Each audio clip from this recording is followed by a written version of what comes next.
नमस्कार प्यारे candidate, strong electrical channel पर आपका एक बार फिर से हार्दिक स्वागत करता हूं। तो दोस्तों, आज हम हमेशा की तरह आपके लिए एक और एमसीक्यू की बेहतरीन क्लास आपके लिए आए हैं। तो दोस्तों, आपसे रिक्वेस्ट है, चैनल पर पहली बार विजिट कर रहे हैं तो चैनल को सब्सक्राइब कर लें, बेल आइकन को प्रेस कर लें ताकि इसी तरह की वीडियो आपको जब अपलोड हो नोटिफिकेशन टाइम पर सबसे पहले आपको मिलता रहे। तो एक बार आपसे एक और रिक्वेस्ट है कि वीडियो के डिस्क्रिप्शन में जाइए, हमारे टेलीग्राम ग्रुप का लिंक मिल जाएगा। तो वीडियो बनाना किसी कारण संभव नहीं होता है। अगर कोई वैकेंसी आती है तो हमसे पहले जो उसका जो रिक्वायरमेंट का जो होता है, रिक्वायरमेंट का जो वो पीडीएफ होती है वो हम टेलीग्राम पर अपलोड करवा देते हैं, जिससे आप डाउनलोड कर सकते हो। और दूसरी बात दोस्तों, वीडियो के डिस्क्रिप्शन में 120 एमसीक्यू की पीडीएफ मिल जाएगी आपको। 120 एमसीक्यू जो मोस्ट इंपॉर्टेंट है उसकी पीडीएफ और मिल जाएगी 450 की। ये 450 एमसीक्यू जो अलग हैं और 250 120 एमसीक्यू अलग है। अगर आप इनकी जो थ्योरी पढ़ना चाहते हैं तो हमारे चैनल पर जाइए, प्लेलिस्ट बनी हुई है, इनकी थ्योरी आप पढ़ सकते हैं। ठीक है दोस्तों, तो आज की इस वीडियो को शुरू करते हैं। दोस्तों, आज का जो पहला क्वेश्चन है उसको ले लेते हैं। आज का ये पहला क्वेश्चन ये कह रहा है कि भूमिगत केबल की जांच हेतु, भूमिगत अंडरग्राउंड केबल की अगर कोई फॉल्ट आ गया उसके अंदर, अगर अपन टेस्ट करते हैं, जैसे कि ट्रांसफार्मर के अंदर टेस्ट किया जाता है, वैसे ही अपने क्या करते हैं, भूमिगत केबल के अंदर कोई अगर फॉल्ट आ गया तो उसके अंदर टेस्ट करते हैं। ठीक है, वो दोस्तों एक टेस्ट होता है मुर्रे लूप टेस्ट। एक टेस्ट तो मुर्रे लूप टेस्ट करते समय जिस उपकरण की आवश्यकता होती है उसका नाम पड़ता है। उसका नाम एग्जाम के अंदर ये पूछा गया है इस प्रश्न के अंदर। पहला ऑप्शन ये कह रहा है कि वाट मीटर का उपयोग अपनी आवश्यकता पड़ती है। बी नंबर ये कह रहा है कि वही स्टोन ब्रिज का उपयोग कर आवश्यकता पड़ती है। गैल्वेनोमीटर की आवश्यकता पड़ती है। तो दोस्तों, मैं अपने को बता दूं, ये मुर्रे जो लूप टेस्ट होता है बहुत मोस्ट इंपॉर्टेंट है एग्जाम की दृष्टि से। अगर आप यूपीपीसीएल TG2 एग्जाम देने जा रहे हैं तो इसको एक बार और पढ़ लें, एक इसको पढ़ लें दोस्तों, और मैं आपको राय देने वाला हूँ कि ये दूसरा और पढ़ लें। दूसरा कौन सा, एक होता है वर्रे वर्ले, वो दोस्तों इस अंडरग्राउंड केबल का ही होता है। फॉल्ट ढूंढने के लिए ये दो दोस्त जो टेस्ट हैं वो किए जाते हैं बेसिकली। एक कौन सा किया जाता है, मुर्रे जो लूप टेस्ट है वो करते हैं, और दूसरा करते हैं वर्ले लूप टेस्ट। ये दो सेम सेम है बट ये अलग होते हैं। ठीक है, अलग होते हैं। मुर्रे लूप जो टेस्ट होता है दोस्तों, मैं आपको बता देता हूँ कि अगर अंडरग्राउंड केबल कहीं से शॉर्ट सर्किट है, कहीं से शॉर्ट होगी, अंदर से इंसुलेशन प्रतिरोध उसका हट गया है, उसकी जांच करने के लिए। ठीक है, दूसरा आ सकता है कि ग्राउंड दोष। ठीक है, ऑप्शन आ सकता है कि ग्राउंड दोष अगर है तो उसी के लिए भी वो किया जा सकता है। ठीक है, उसके बाद देखो इसमें जो उपकरण अपनी आवश्यकता पड़ती है इंस्ट्रूमेंट की, वो है वही स्टोन ब्रिज एंड गैल्वेनोमीटर। दोनों दोनों चीज़ों की आवश्यकता अपने को पड़ेगी। ठीक है, इसीलिए बी व सी इसका राइट आंसर हो जाएगा। ठीक है, बी व सी दोनों इसका राइट आंसर होने वाला है।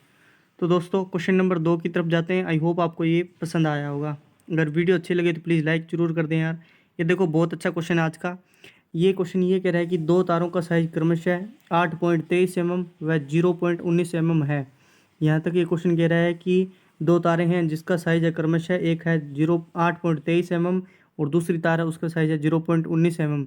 तो निम्न में से किस तार की जो फ्यूजिंग धारा है, फ्यूजिंग धारा सबसे अधिक होगी दोनों तारों में? या तो पहला ऑप्शन कह रहा है 8.23 mm 2-3 mm वाली तार की जो फ्यूजिंग धारा उसकी अधिक होगी, या बी नंबर जो ऑप्शन कह रहा है वो ये कह रहा है 0.19 mm वाली तार की जो फ्यूजिंग विद्युत धारा है वो अधिक होगी, या दोनों वायरों की समान ही होगी, किसी की ज़्यादा किसी कम नहीं होगी। ठीक है, या इनमें से कोई नहीं। तो दोस्तों, मैं आपको बताना चाहूँगा, एक बात आपको याद रखनी है, वो बात नोट नोट डाल के लिख लो कि जितनी क्या बात याद रखनी है आपको, कि जितनी जितनी तार क्या होगी, जितनी तार अधिक मोटी होगी। ठीक है, या मैं लिख देता हूँ, जितनी तार अधिक मोटी होगी उतनी ही क्या होगी, उतनी ही उस तार की जो विद्युत धारा वह फ्यूजिंग विद्युत धारा है उतनी अधिक होगी। अब देखो कौन सी जो मोटी कौन सी है दोस्तों दोनों में से, तो दोनों में से मोटी मेरे को 8.23 mm वाली लग रही है। तो ए नंबर ऑप्शन की तरफ अपने जाएंगे, A number option is right answer कर देंगे। ठीक है, अब देखो दोस्तों, इसमें एक क्वेश्चन ये बन गया। दो नंबर क्वेश्चन में ये बताना चाहता हूँ कि ये देखो ये ही मैंने आंकड़ा क्यों चुना है, एक क्वेश्चन और बताने के लिए। क्या बताने के लिए कि 0.19 mm होता है ये दोस्तों, 36 SWG का मान होता है। किसके अंदर एम के अंदर 36 SWG का मान और ये 8.23 है ये जीरो दोस्तों, जीरो 0 SWG। ठीक है।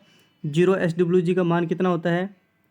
0 SWG का मान होता है दोस्तों 8.23 mm, और ये कितना होता है 0.19 mm 36 SWG का। आई होप इतना आपको समझ में आ गया होगा। जो फ्यूजिंग विद्युत धारा, इससे आप क्या समझते हैं? इसके ये समझते हैं कि किसी तार का वह किसी तार के लिए विद्युत धारा, ठीक है, विद्युत धारा का वह न्यूनतम मान जिस पर तार टूट जाता है, ठीक है, जिस पर तार टूट जाता है या तार टूटकर पिघल जाता है, वो उसकी फ्यूजिंग विद्युत धारा कहलाती है। धारा का वह न्यूनतम मान जिस पर तार क्या धारा का न्यूनतम मान जिस पर तार पिघल कर टूट जाता है, वो उसकी फ्यूजिंग विद्युत धारा होती है। और जितनी तार मोटी होगी उसकी फ्यूजिंग विद्युत धारा ही उतनी ही ज़्यादा होगी, ठीक है। तो बेसिकली सिंपल सी बात, फंडा आपको याद रखना है। फ्यूजिंग परिभाषा अगर आपको आती है फ्यूजिंग विद्युत धारा की तो आप इससे समझाएंगे। क्वेश्चन नंबर 3 ये कह रहा है कि आई ई नियमानुसार एक 3 पिन वाला प्लग है जिसकी दाई का मान कह रहा है राइट हैंड, ठीक है, राइट हैंड वाली पिन जिसकी दाई पिन को हमेशा लगाना चाहिए आई ई नियमानुसार।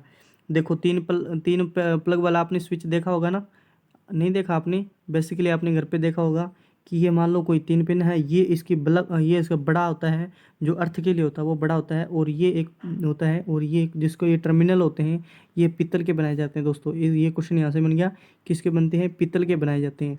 देखो ये पूछ रहा है कि दाईं ओर वाला, मेरा राइट हैंड ये है, ठीक है, राइट, तो ये पूछ रहा है ये किसके लिए उपयोग होता है? तो दोस्तों ये लाइन के लिए होता है। किसके लिए? इसको हमेशा आई नियमानुसार लाइनों में लगाना।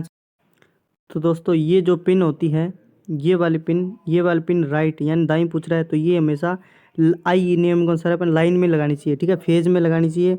और ये जो बाईं पिन है, ये बाईं पिन हमेशा अपने आई एम नियम अनुसार क्या करते हैं? न्यूट्रल में लगानी चाहिए, और अर्थ हमेशा मोटा रखना चाहिए, और इसका जो रंग होता है वो ग्रीन होता है अर्थ वायर का, ठीक है। अपने तो वैसे क्या करते हैं, सीधा साधारण भाषा में बात करें तो क्या करते हैं, मतलब सीधा ही लगा दिया, ना कोई देखा, ना कोई बाएं देखी, ना दाएं देखी, आया वैसे ही चेप दिया, ठीक है। पर अपने IM अनुसार अगर आपने फिटिंग कर रहे हैं किसी घर की, तो इस नियम अनुसार अपने को चलना चाहिए कि बाईं पिन को हमेशा लाइन में लगाना चाहिए। क्यों लगाना चाहिए? इसकी जो बेनिफिट मैं आपको बताना चाहता हूँ दोस्तों, बेनिफिट ये होता है कि अपने किसी घर की जो आपने क्या कर दी, लाइट फिटिंग कर दी, ठीक है, लाइट फिटिंग कर दी, तो अगर ये नियम अपने को आता है तो अपने अगर वो बंदा अपने को नहीं मिला, बेसिकली वो लाइन वो अपनी फिटिंग है ख़राब हो गई, ठीक है, तो ये अपने को मतलब नहीं मिला किसी कारणवश वो बंदा, तो वो अगर इस हिसाब से अपने ये नियमानुसार से अपनी उसकी जो फिटिंग की हुई है अपनी उसको दोबारा मतलब रीन्यू कर सकते हैं, ठीक है, दोबारा इसको खोल कर अपने सही कर सकते हैं। इसीलिए ये नियमानुसार बनाया है कि ये कुछ सिस्टम अपने को करना चाहिए, ठीक है। तो ये छोटी छोटी बातें हैं जो कि अपने को एग्जाम में बहुत भारी पड़ जाती है, इसीलिए अपने को याद रखना है कि जो जो 3 पिन वाला सॉकेट होता है, प्लग होता है, उसकी जो दाईं वाली, ये एक ही क्वेश्चन नहीं है दोस्तों, बाकी के क्वेश्चन भी ऐसे ही आते हैं, छोटे छोटे क्वेश्चन हैं जो एग्जाम के अंदर बहुत बड़े पहाड़ बन जाते हैं, ठीक है। आई होप आपको समझ में आ गया होगा। देखो क्वेश्चन नंबर 4 ये कह रहा है कि इलेक्ट्रॉनिक्स उद्योग में व्यापक रूप से प्रयोग किए जाने वाला एक अर्धचालक है जो कौन सा पदार्थ है? जर्मेनियम है या सिलिकॉन है या पारा है या कार्बन है? तो दोस्तों सबसे अधिक प्रयोग किया जाने वाला इलेक्ट्रॉनिक्स उद्योग के अंदर अर्धचालक पदार्थ सिलिकॉन है दोस्तों। सिलिकॉन इसका राइट आंसर हो जाएगा। B number option is right answer. I hope आपको इतना समझ में आ गया होगा। क्वेश्चन नंबर देखो, ये बहुत अच्छा बड़ा क्वेश्चन है, आज का सबसे बड़ा क्वेश्चन मैं इसको मानूंगा, सब कुछ डिटेल से समझाऊंगा, आप बस इसको वीडियो को अंतिम तक जरूर वॉच करें, आपको कुछ ना कुछ आज नया सीख कर जरूर जाने वाले हो इस वीडियो के माध्यम से। देखो क्वेश्चन नंबर 5 ये कह रहा है कि प्रत्यक्ष बैंड अर्धचालक में आपने दरअसल आपने देखा होगा एक जो आपने इसका अर्धचालक वाला लेसन आपने पढ़ा होगा, तो इसके अंदर अपने को एक मिलता है प्रत्यक्ष बैंड अर्धचालक एवं अप्रत्यक्ष बैंड अर्धचालक, ठीक है। उसके अंदर दरअसल क्या होता है दोस्तों, ये प्रत्यक्ष बैंड अर्धचालक, ये देखो ऐसे इसका जो ग्राफ है वो ऐसे बनता है कि यहाँ पे अपने को मिलता है कंडक्शन बैंड, ठीक है, यहाँ पे कंडक्शन बैंड और वैलेंसी बैंड, कंडक्शन बैंड, और इसको साफ साफ पहले क्वेश्चन पढ़ते हैं कि प्रत्यक्ष बैंड अर्धचालक में कितने प्रतिशत ऊर्जा ऊष्मा के रूप में व्यय होती है दोस्तों, ऊष्मा के रूप में व्यय होती है या उपयोग में अपने ली जाती है। तो दोस्तों प्रत्यक्ष बैंड अर्धचालक में दरअसल होता है, ये होता है दोस्तों कंडक्शन बैंड, चालन बैंड, और ये होता है स्योंजी बैंड, वैलेंसी बैंड, ठीक है। प्रत्यक्ष बैंड अर्धचालक का मतलब क्या है कि जो इलेक्ट्रॉन होते हैं वो क्या करते हैं, अपनी क्या करते हैं, साधारण अपनी सीधे चालन बैंड श्योनजी बैंड की तरफ कूद जाते हैं दोस्तों। यहाँ से क्या करते हैं, सीधे जो इलेक्ट्रॉन होते हैं वो किसी प्रकार की उसमें बाधा नहीं होती है, वो सीधे डायरेक्ट यहाँ पे कूद जाते हैं, जिसे प्रत्यक्ष बैंड अर्धचालक कहते हैं दोस्तों। ठीक है, सीधे कूद जाते हैं डायरेक्ट, किसी प्रकार की बाधा इसमें नहीं होती है दोस्तों। और उसके बाद बात करें देखो दोस्तों कि इसमें कई प्रकार की बाधा नहीं होती। और उसमें देखो फिर क्या करता है, इसमें दो प्रकार की ऊर्जा का व्यय होता है, किसके अंदर, प्रत्यक्ष बैंड अर्धचालक और अप्रत्यक्ष बैंड अर्धचालक में ऊर्जा का दो रूप के अंदर ऊर्जा अपने उपयोग में लेती है दोस्तों। पहला तो है दोस्तों एक तो उष्मा, ठीक है, एक उष्मा आती है, एक होता है प्रकाश। प्रकाश के रूप में ऊर्जा अपने प्रयोग में लेते हैं अर्धचालकों में। ठीक है, रेड रेड सेम हो गया ना, इसको कलर को चेंज करते हैं। एक तो ऊर्जा है जो उष्मा के रूप में व्यय होगी, दूसरी है प्रकाश के रूप में व्यय होगी। अब ये पूछा है प्रत्यक्ष बैंड के अंदर जो ऊर्जा है वो उष्मा के रूप में कितने % उपयोग में लेते हैं। या उल्टा क्वेश्चन आ जाए कि प्रत्यक्ष बैंड में उस ऊर्जा है जो प्रकाश के रूप में, या उष्मा ना आ जाता है या प्रकाश आ जाता है के रूप में कितना %। तो आपको ये फिक्स आंकड़ा याद रखना है दोस्तों। तो कितने % लेते हैं दोस्तों, ओनली फॉर 1%, ओनली फॉर 1% इसका उपयोग लेते हैं अपने किसके रूप में दोस्तों, उष्मा के रूप में। ठीक है, हीट के रूप में 1% यूज लेते हैं। और बचा दोस्तों कितना, 90% बच गया। 90% फिर उसका क्या करते हैं, तो दोस्तों उसका अपने बनाते हैं प्रकाश बनाते हैं। 90% प्रकाश बनाते हैं। इसलिए अपने इसका उपयोग जो प्रत्यक्ष बैंड अर्धचालक है, इसलिए इसका प्रयोग अपने करते हैं एलईडी के अंदर। ठीक है, एलईडी के अंदर, और अपने लेजर प्रकाश होता है ना, उसके अंदर भी इसी प्रकार से प्रकाश क्या है, जनरेट किया जाता है प्रत्यक्ष बैंड अर्धचालक के अंदर। और इसके जो एग्जाम्पल है सबसे एलईडी का, इसीलिए तो इसका एग्जाम्पल अपने क्या मानते हैं, एलईडी के अंदर। एलईडी को निर्माण में किसके अंदर, गैलियम आर्सेनिक। एलईडी के निर्माण में किस पदार्थ का उपयोग किया जाता है, गैलियम आर्सेनिक, इसका प्रयोग, इस धातु का प्रयोग किया जाता है दोस्तों। ठीक है, इतना ही होप आपको समझ में आ गया होगा दोस्तों। ठीक है, और एक होता है दोस्तों अप्रत्यक्ष, एक होता है प्रत्यक्ष, एक अप्रत्यक्ष। इसमें भी 2-4 क्वेश्चन और बनते हैं दोस्तों। देखो प्रत्यक्ष अप्रत्यक्ष बैंड के अंदर फिर पूछ ले अपने को उष्मा का व्यय कितना होता है दोस्तों, तो 99% होता है। 99% अप्रत्यक्ष आ जाता ना, फिर अपने 99 कर देते। अब अपने एक की तरफ जाएंगे क्योंकि प्रत्यक्ष बैंड अपने को पूछा है। अब अप्रत्यक्ष बैंड के अंदर सेम ही होता है दोस्तों। ये देखो कंडक्शन बैंड और वैलेंसी बैंड, चालन बैंड और श्योनजी बैंड। ठीक है, इसमें क्या करते हैं, जो इलेक्ट्रॉन होते हैं अपने उसको, वो क्या करते हैं, थोड़ी बहुत उसकी अपेक्षा क्या करते हैं, क्या है, वो कूदते नहीं है इधर से। ठीक है, कुछ कुछ इसमें बाधा होती है जिसके कारण वो इधर से इधर नहीं आ पाते। इसके कारण जो इसमें जो क्या होती है, उष्मा का व्यय अपने 99% होता है। ठीक है, 99%, और 1% है जो उष्मा जो क्या है, प्रकाश उत्पन्न करती है। ठीक है, प्रकाश उत्पन्न करते हैं जो इलेक्ट्रॉन होते हैं वो दोस्तों। ठीक है, इसीलिए ये माना जाता है कि इसके अंदर क्या करते हैं, प्रत्यक्ष बैंड अर्धचालक के अंदर उष्मा का व्यय अपने क्या करते हैं, 1% तक उपयोग में लेते हैं, इसलिए इसका उपयोग। आई होप इतना आपको समझ में आ गया होगा दोस्तों। क्वेश्चन नंबर 6 कह रहा है कि भूपर्तीय प्रिंटेड सर्किट बोर्ड, पीसीबी की फुल फॉर्म होती है प्रिंटेड सर्किट बोर्ड, और इनके मध्य भरे जाने वाला पदार्थ कौन सा है। ये तो मैंने एक बार पहले भी क्वेश्चन डाल चुका हूँ मैं। पीसीबी कई प्रकार की होती है, एकल परत, द्विपरत, मतलब एक परत होगी। ठीक है, और उसके बाद देखो दूसरी परत, 1 लेयर, 2 लेयर, और ये कर रही है बहुपरत, मतलब मल्टीप्लाई लेयर इसके ऊपर डाली गई है। देखो कौन सी, एक तो अपने, देखो मैं आपको समझाने की कोशिश कराऊंगा कि मान लो ये कोई परत, ये कोई प्रिंटेड सर्किट बोर्ड है, और ये कोई प्रिंटेड सर्किट बोर्ड है। कितनी, 2 लेयर होगी। ये प्रिंटेड सर्किट बोर्ड है, और ये 3 परत वाला बहुपरतीय जिसको बोलते हैं, 3 या 3 से अधिक परत होते हैं, जैसे इसमें 3 अगर, अब देखो इसके अंदर बीच के अंदर अपने क्या करते हैं, एक अचालक पदार्थ डाले जाते हैं। ठीक है, अचालक पदार्थ, जिससे कि शॉर्ट ना हो जाए।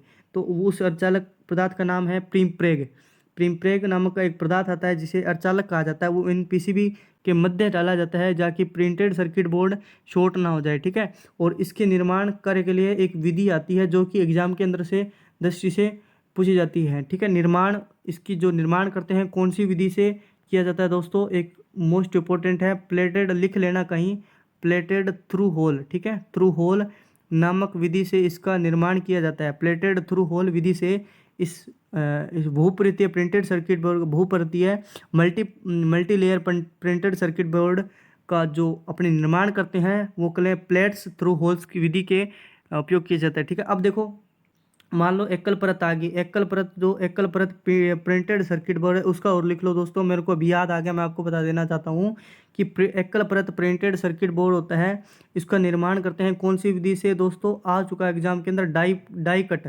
ठीक है, डाई कट विधि से इस एकल परत प्रिंटेड सर्किट बोर्ड का उपयोग में अपने डाई कट विधि से इसका उपयोग किया जाता है। ठीक है, दूसरी डाई कट यहाँ आ सकता है प्रिंट, प्रिंट और इंच। ठीक है, प्रिंट और इंच विधि से, प्रिंट और इंच इन दोनों विधि से इसका उपयोग निर्माण उपयोग याद रख लो बस है।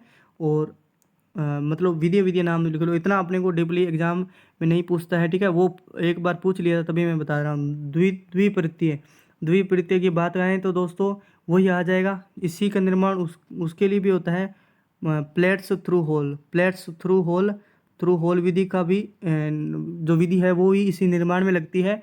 और एक होती है नॉन, ठीक है, नॉन प्लेट्स थ्रू होल। ठीक है, नॉन प्लेट्स थ्रू होल विधि का उपयोग भी अपने लेते हैं। आई होप इतना समझ में आ गया होगा दोस्तों। पीसीबी एक अचालक जो प्लेट होती है ना, आपने देखा होगा दरअसली किसके अंदर, अब बहुत बार देखी होती है आपने, तो पीसीबी पता नहीं कुछ लोड नहीं है। कह रहा है कि 7 नंबर क्वेश्चन, एक एसआर फ्लिप फ्लॉप में किस प्रकार की आईसी का उपयोग नहीं किया जाता दोस्तों। तो दोस्तों ऐसे क्वेश्चन दरअसल एग्जाम के अंदर नहीं पूछे जाते हैं, पर आपने पूछ लेते हो तो अपने क्या करेंगे, अपने को तो आंसर याद होना चाहिए। किसी अपने को अपने फ्रेंड सर्किल में किसी एक अपने दोस्त को ये अपने को याद है तो दोस्तों वो अपने एक क्वेश्चन आगे निकल जाएगा। IC 7476 किसके लिए उपयोग में कर लेते हैं दोस्तों, JK flip flop, JK flip flop के लिए आईसी कौन सी आईसी लगती है 7476। और 7474 किस फ्लिप फ्लॉप के लिए, डी फ्लिप फ्लॉप के लिए, डी फ्लिप फ्लॉप के लिए 7474 आईसी उपयोग में लेते हैं। 5 याद कर लो दोस्तों, बहुत है एग्जाम की दृष्टि से। और IC 555 कौन सी के लिए, टाइमर के अंदर। ठीक है, टाइमर के अंदर जो आईसी होती है उसके अंदर वो टाइमर के अंदर लगती है, वो 55 होती है। और बचा ऑप्शन अपने पास है डी, इसीलिए एसआर फ्लिप फ्लॉप के लिए 7400, IC 7400, एसआर फ्लिप फ्लॉप के लिए IC 7400।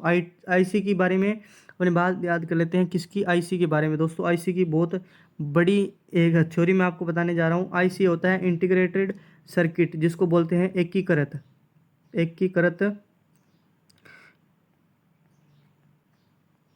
सर्किट, एकीकृत परिपथ इंटीग्रेटेड सर्किट बोलता है। ठीक है, इसको बोल सकते हैं चिप भी बोल सकते हैं। ठीक है, या माइक्रो चिप इसको बोल सकते हैं, इसके कई नाम होते हैं, माइक्रो चिप या एकीकृत परिपथ। तो दोस्तों इसका जो निर्माण अपने मानते हैं कोई, देखो निर्माण इसका होता है 1959 के अंदर, सन 1959 के अंदर इस दो वैज्ञानिक आए थे जिनने इनका क्या किया था, इसका निर्माण किया था। किसका, आईसी का निर्माण। पहले वैज्ञानिक तो थे दोस्तों कल्बी। ठीक है, कल्बी थे जो कहाँ के थे, टेक्सटाटा इंस्ट्रूमेंट्स के थे। ठीक है, कस्बी जो एग्जाम वैज्ञानिक नहीं पूछा जाता, मैं आपको बता रहा हूँ सिर्फ। ठीक है, कस्बी नामक एक वैज्ञानिक थे जिन्होंने पहला आविष्कार किया था, जिन्होंने बनाई थी जर्मेनियम से। ठीक है, जर्मेनियम से एक आईसी का निर्माण किया था। ठीक है, और 2 नंबर जो वैज्ञानिक आए थे वो आए थे कौन से दोस्तों, ठीक है, रॉबर्ट है एक नाम आता है, रॉबर्ट है ना, रॉबर्ट नाइक, हाँ रॉबर्ट नाइके ने आविष्कार किया था। ठीक है, जर्मेनियम का, जिन्होंने बनाई थी दोस्तों सिलिकॉन से बनी थी आईसी। रॉबर्ट रॉबर्ट नाइके ने सिलिकॉन से आईसी का निर्माण किया था। ठीक है, आई होप इतना समझ में आ गया होगा। अब देखो क्वेश्चन नंबर किसको ले लेते हैं अपने, क्वेश्चन नंबर देखो आईसी की और बात है। और ये देखो मैं आपको आगे मैं बता देता हूँ अभी। आईसी 2 प्रकार की होती है दोस्तों, एनालॉग एवं डिजिटल, एनालॉग और डिजिटल आईसी होती है, इंटीग्रेटेड सर्किट होती थी। ठीक है, और एनालॉग वो होती है जो आपको निरंतर तक आउटपुट दे सकती है, ये निरंतर आपको आउटपुट नहीं दे सकती। ऐसा क्वेश्चन एग्जाम के अंदर पूछा जा सकता है कि लगातार आउटपुट देने वाली निम्न में से आईसी कौन सी है, तो एनालॉग कर देना। और ये लगातार अपने को आउटपुट नियंत्रण अपने को नहीं दे सकती। ठीक है, आई होप इतना समझ में आ गया होगा। क्वेश्चन नंबर 8 ये कह रहा है कि समन्वय परिपथ को खालिस्तान कहा जाता है। खालिस्तान को कहा जाता है कि समन्वय परिपथ में क्या क्या जुड़े होते हैं और किस क्रम में जुड़े होते हैं। पहला क्वेश्चन कह रहा है कि इंडक्टर तथा संधारित्र श्रेणी क्रम में, प्रतिरोध संधारित्र श्रेणी क्रम में, इंडक्टर तथा प्रतिरोध श्रेणी क्रम में, प्रतिरोध तथा संधारित्र श्रेणी क्रम में। दोस्तों यहाँ तथा लगा लो, टाइपिंग एरर हो जाती है कभी, प्रतिरोध तथा संधारित्र श्रेणी क्रम में। तो दोस्तों ये समनर परिपथ होता है। एक होता है दोस्तों टैंक परिपथ, ठीक है। टैंक परिपथ देखा ना आपने, टैंक परिपथ यूं करके होता है, एल और सी दो इंडक्टर होते हैं, जो यहाँ पे होती है वोल्टेज, ये क्या है समांतर क्रम में जुड़े होते हैं, ठीक है, समांतर क्रम में जुड़े होते हैं टैंक परिपथ। ये आपको एक डायग्राम के थ्रू समझाता हूँ। चलिए आपको डायग्राम पे ले जाता हूँ, ठीक है। तो दोस्तों ये है जो डायग्राम मैं दिखाने वाला हूँ, यहाँ से उठाया मैंने, ये देखो यहाँ से ये निकलेगा अपने, क्या है, ये रहा समनर परिपथ। यहाँ से ये क्या करता है, एससीआर से सुरक्षा परिपथ, एससीआर प्रोटेक्शन डिवाइस सर्किट होता है, उसके अंदर ये लगा होता है। यहाँ से मेरे को ये मिला था समनर परिपथ, तो आपको बता देता हूँ क्या लगे हो इसके अंदर। एक तो ये रेजिस्टेंस लगा हुआ है दोस्तों, कलर को चेंज करते हैं, किसको, कलर को चेंज करते हैं ताकि अपने को अच्छा दिखे, आपको समझ में आ जाए। दोस्तों ये देखो, ये लगा हुआ है रेजिस्टेंस और ये लगा हुआ कैपेसिटर, दोनों किस क्रम में लगे हैं, श्रेणी क्रम में। समनर परिपथ है, ये क्या करता है, उच्च वोल्टेज से सुरक्षा प्रदान करता है, किसको, एससीआर को। एससीआर सुरक्षा परिपथ है, इसके अंदर भी एग्जाम के अंदर क्वेश्चन पूछे जा चुके हैं। ये फ्यूज होता है दोस्तों, अति धारा से ओवर करंट से प्रोटेक्शन प्रोवाइड करवाएगा एससीआर को। ये प्रेरक तो होता है, ठीक है। धारा परिवर्तन का जो विरोध होता है, डी आई अपॉन के अंदर dt से सुरक्षा करता है। और ये गेट होता है दोस्तों, ठीक है, इस पूरे को गेट सुरक्षा बोला जाता है। इस परिपथ को जैसा कि दिया है, ये जिन्नर डायोड है, ये क्या करता है दोस्तों, यहाँ देखो, ये है एल और सॉरी सी और आर समांतर में लगे हैं। ये क्या करता है, एससीआर के अंदर जो नॉइस आती है उससे क्या करता है, ध्वनि से सुरक्षा करता है। ये हीट सिंक होती है दोस्तों, जो आपको दिख रहा है एल्यूमिनियम या तांबे से निर्मित होती है, ठीक है। और ये इसको समझना, ये वेरिस्टर होता है दोस्तों, ये क्या करता है, उच्च वोल्टेज से सुरक्षा प्रदान करता है, ठीक है। और ये समनर परिपथ है, जो एग्जाम के आपने पूछा गया क्वेश्चन के अंदर, ये डी अपॉन वोल्टेज परिवर्तन का जो विरोध होता है उससे सुरक्षा प्रदान करता है, किसको, एससीआर। इतने सारे प्रोटेक्शन डिवाइस इसके अंदर लगे होते हैं, एससीआर।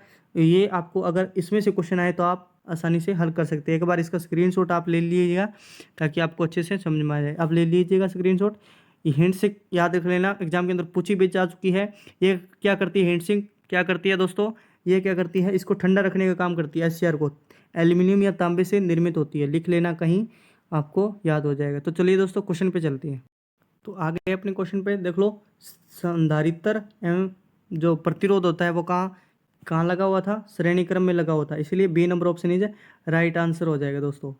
अगर दोस्तों इतनी मेहनत करते हैं यार, अगर वीडियो अच्छी लगे तो प्लीज़ लाइक ज़रूर कर दें यार, बहुत मेहनत लगती है। और देखो एक क्वेश्चन नंबर 9 कह रहा है कि एक डायक में दो खाली स्थान एक दूसरे से खाली स्थान लेकिन विपरीत दिशा में जुड़े होते हैं। कैपेसिटर श्रेणी क्रम में, प्रतिरोध समांतर क्रम में, इंडक्टर समांतर क्रम में, डायोड समांतर क्रम में। ये क्वेश्चन तभी हल हो पाएगा जब आपको डायक का सिंबल याद होगा।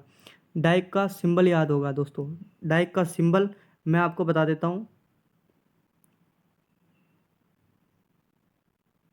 डायक होता है दोस्तों, क्या होती है, 3 लेयर होती है इसके अंदर, 2 टर्मिनल वाली युक्ति है MT1 MT2, ठीक है। और ये इसकी एक विशेषता होती है, ये फॉरवर्ड बाइस व रिवर्स बाइस, दोनों रिवर्स बाइस में वर्क करने में सक्षम होती है, ठीक है। और यहाँ रिवर्स बाइस में काम कर सकती है और फॉरवर्ड बाइस, दोनों बाइस में काम कर सकती है। 2 टर्मिनल वाली युक्ति है इसके अंदर दोस्तों। ये डायोड लगा हुआ है, तो डायोड एक के अंदर दिया हुआ है, ठीक है, ए डी नंबर ऑप्शन। और ये भी डायोड लगा हुआ है, 2 डायोड लगे होते हैं और ये विपरीत दिशा में समांतर में लगे होते हैं दोस्तों, ठीक है, समांतर में लगे हुए, ये समांतर में लगे होते हैं। आई होप आपको समझ में आ गया होगा, सिंपल से क्वेश्चन था। और इसका जो उपयोग है वो एग्जाम में पूछा जा चुका है, ट्राइक को, ठीक है, ट्राइक को ट्रिगर करने के लिए इसका उपयोग किया जाता है। किसका, डायक का उपयोग ट्राइक को ट्रिगर करने के लिए। 2-3 लेयर वाली युक्ति है, 2 टर्मिनल होते हैं MT2 MT1 और MT2। अगर हमें क्वेश्चन नंबर 10 कह रहा है कि हमें एक इकाई में 2 केबल बिछाना है, तो IE नियमानुसार केबल, दोनों केबलों के बीच की न्यूनतम दूरी है वो कितनी रखनी चाहिए। ये क्वेश्चन ये ऐसे कह रहा है कि ये कोई अपने अर्थ है, अर्थ के नीचे अपने क्या ये ग्राउंड करते हैं केबल, क्या करते हैं, खाई के में 2 केबल, यहाँ पे अपने कोई खाई खोद ली, इसके अंदर एक ये अपने को फेज क्या ले जाना है, फेज आर ले जाना है अपने को। मान लो ये मैं यहाँ से आर फेज ले जा रहा हूँ, ठीक है, ये आर फेज मैं ले गया और ये मैं जो येलो फेज है, येलो फेज यहाँ से मैं ले जा रहा हूँ, ठीक है। और ये क्वेश्चन ये कह रहा है, क्या कह रहा है ये क्वेश्चन, कि इनके बीच की जो दूरी है वो कितनी रखनी चाहिए दोस्तों, डिस्टेंस इनके बीच की जो दूरी है डिस्टेंस वो कितनी रखनी चाहिए। तो दोस्तों सिंपल सा आंकड़ा है 20 centimetre. 20 centimetre is right answer. ठीक है, 20 सेंटीमीटर होने चाहिए लगभग इनकी जो बीच की दूरी है दोनों वायरों के बीच की। क्यों इतनी ज़्यादा क्यों रखनी चाहिए, क्योंकि कोई इंसुलेशन ख़राब हो गया या कुछ और हो गया, फॉल्ट होने की संभावना कम कम रहती है। ठीक है, इसीलिए दूरी 20 सेंटीमीटर तो कम से कम न्यूनतम दूरी मेंटेन अपने को रखनी चाहिए। ठीक है, आइए हम नियमानुसार क्वेश्चन नंबर देखो 11 क्या कह रहा है।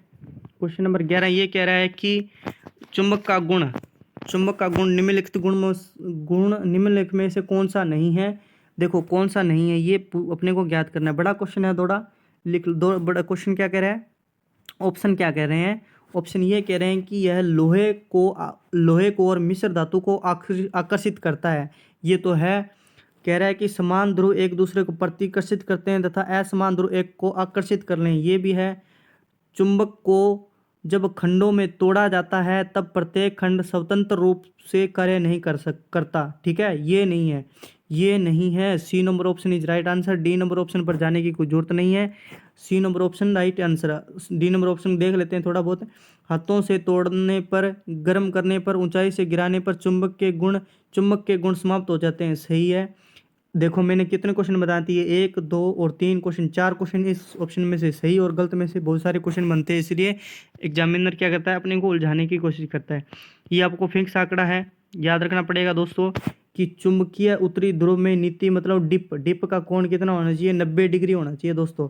ठीक है, 90 डिग्री नीति का कोण होना चाहिए। अगर क्वेश्चन नंबर 13 कह रहा है कि अगर किसी ओम मीटर को इंडक्टर के एक सिरे से दूसरे सिरे तक जोड़ा गया हो और जो सूचक 0 ओम दर्शाता है, सूचक जो इंडिकेट कर रहा है 0 ओम कर रहा है, तब इंडक्टर क्या है, पूरी तरीके से शॉर्ट होता है। जब जो जो वो क्या है, ये है सूचक है। ठीक है, सूचक क्या है, 0 ओम दर्शाता है, इसलिए इंडक्टर क्या है, पूरी तरह शॉर्ट है। आपको समझेगा। एक मल्टीमीटर क्या माप सकता है, उपयुक्त सभी करंट, वोल्टेज, प्रतिरोध। मैंने ये सिंपल से क्वेश्चन इसलिए दिए हैं क्योंकि एग्जाम के अंदर ऐसे तो नहीं होता दोस्तों कि टफ से टफ क्वेश्चन आते हैं, इजी बीती क्वेश्चन आते हैं ना, इसीलिए मैंने ये दिए हैं। ठीक है, तो प्रतिरोध मल्टीमीटर को जो सभी माप सकता है मल्टीमीटर। क्वेश्चन नंबर देखो, अच्छा क्वेश्चन है। कह रहा है कि एक प्रवर्धक को बोलते हैं एम्पलीफायर। ठीक है, एम्पलीफायर की तुलना में एक परिणामतर, बात ये कर रहा है ट्रांसफार्मर की। एक एम्पलीफायर की तुलना में जो ट्रांसफार्मर है, आके क्वेश्चन देखो। अब देखो ऑप्शन में ही क्वेश्चन पूछ रहा है वो, ऑप्शन में ही क्वेश्चन अपने को पूछ रहा है। पहला ऑप्शन ये कह रहा है कि निर्गित का मतलब होता है आउटपुट, आउटपुट बटे इनपुट। इनकी जो निवे का नाम है ये निर्गित बटा निवेश, निर्गित बटा निवेश। निवेश क्या होता है, इनपुट होता है दोस्तों। ठीक है, निवेश। आई होप इतना समझ में आ गया होगा। निर्गित आउटपुट वोल्टेज नहीं बढ़ा सकता है, तो दोस्तों ये गलत स्टेटमेंट है। बढ़ा सकता है। निर्गित धारा नहीं बढ़ा सकता है, बढ़ा सकता है। निर्गित गिरगिट नहीं है दोस्तों, निर्गिट है। ये टाइपिंग एरर 4 होगी। कह रहा है निर्गित शक्ति नहीं बढ़ा सकता। ये स्टेटमेंट एकदम यही है कि एक प्रवर्धक की तुलना में एक एम्पलीफायर होता है तो जो क्या करता है, पावर को तो बढ़ा सकता है, लेकिन जो ट्रांसफार्मर होता है वो नहीं बढ़ा सकता है। ट्रांसफार्मर एक फ्रिक्वेंसी और वो जो पावर फैक्टर है वो उसका सेम होता है, वो बढ़ा नहीं सकता। कह रहा है कि 6 ध्रुव 3 कला कुंडलन 3 फेज वाइंडिंग में 400 वोल्टेज 50 हर्ट्ज अल्टरनेटिंग सप्लाई देने पर जो उत्पन्न चुंबकीय क्षेत्र की गति क्या होगी, उत्पन्न चुंबकीय क्षेत्र की गति क्या होगी। तो दोस्तों सिंपल सा क्वेश्चन है। अपने को पोल अपने को दे रखा है 6 और अपने को फ्रिक्वेंसी अपने को दे रखी है 60 हर्ट्ज। 60 हर्ट्ज फ्रिक्वेंसी से अपने को NS सिंक्रोनस स्पीड अपने को ज्ञात करनी है। उत्पन्न चुंबकीय क्षेत्र की गति अपने को ज्ञात करनी है। चुंबकीय क्षेत्र गति को ज्ञात करने के लिए या सिंक्रोनस स्पीड अपने को ज्ञात करने के लिए फॉर्मूला होता है 120 इंटू पी अपॉन एफ के अंदर अपॉन के अंदर पी। इसको कैलकुलेशन करेंगे। आप आंसर बताइए कमेंट करके कि इसका आंसर कितना होगा। देखते हैं यहाँ तक कौन कौन मेरा भाई है जो वीडियो देख रहा है। 120 इंटू फॉर्मूला लगाओगे 120 इंटू एफ अपॉन के अंदर पी। जल्दी से कैलकुलेशन करके जो सबसे पहले कमेंट करेगा मैं उसको पिन कर दूंगा दोस्तों।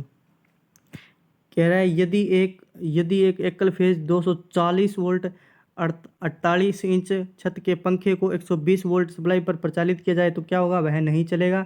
वह धीमी गति से चलेगा, वह सामान्य गति पर चलेगा, किंतु गर्म होगा वह सामान्य गति पर चलेगा। तो दोस्तों 240 वोल्ट है, अपनी सप्लाई को डायरेक्ट आधा कर दिया, 120 वोल्ट दे दिया, तो दोस्तों वो धीमा ही चलेगा।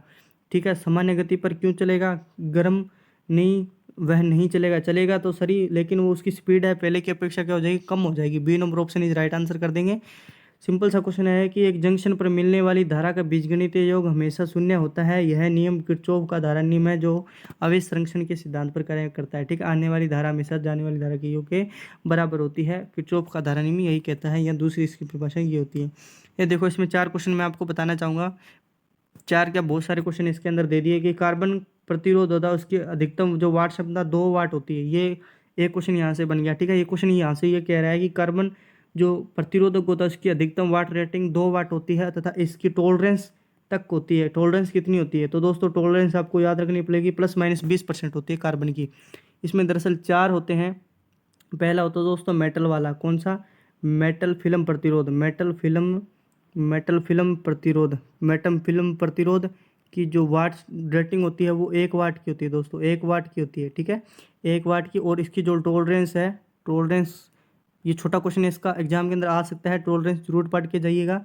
इस टॉलरेंस ±0.005% तक होती है। किसकी? मेटल फिल्म प्रतिरोध की जो वाट है, अधिकतम वाट रेटिंग 1 वाट तक होती है। इसकी टॉलरेंस ±0.005% तक होती है। दूसरा जो होता है कार्बन फिल्म प्रतिरोध। ठीक है, कार्बन नहीं है सीधा, ये कार्बन डायरेक्ट पूछा है। अब ये है कार्बन फिल्म वाला है। फिल्म प्रतिरोध का कितना होता है? टॉलरेंस ±5% होती है। टॉलरेंस ±5% होती है। और उसकी जो वाट रेटिंग होती है 2 वाट होती है दोस्तों। ठीक है, 2 वाट तक होती है। छोटे छोटे आंकड़े दोस्तों, याद करने की ज़्यादा कोई दिक्कत वाली बात नहीं है। 3 नंबर ये आ गया। चौथा आता है एक वायर वाउंड वाला। ठीक है, वायर वाउंड तो बहुत बड़ा होता है दोस्तों, इसीलिए इसकी जो वाट क्षमता मानते हैं 200 वाट तक इसकी वाट क्षमता होती है। ठीक है, और इसकी जो टॉलरेंस है वो सबसे यह ±0.005। ठीक है, 0.005 तक इसकी टॉलरेंस होती है, सहनशीलता, और इसकी सबसे 20% तक होती है। ठीक है, आई होप इतना समझ में आ गया होगा। अगर वीडियो अच्छी लगे तो प्लीज़ लाइक ज़रूर कर दें, एक अच्छा सा कमेंट आप मेरे लिए ज़रूर कर दें। आपसे दोस्तों प्लीज़ हाथ जोड़ कर विनती है कि इसे एक व्हाट्सएप ग्रुप या टेलीग्राम ग्रुप में इसे ज़रूर शेयर कर दें, ताकि मेरी सपोर्ट हो सके। आज के लिए इतना ही, धन्यवाद। मिलते हैं नेक्स्ट वीडियो में।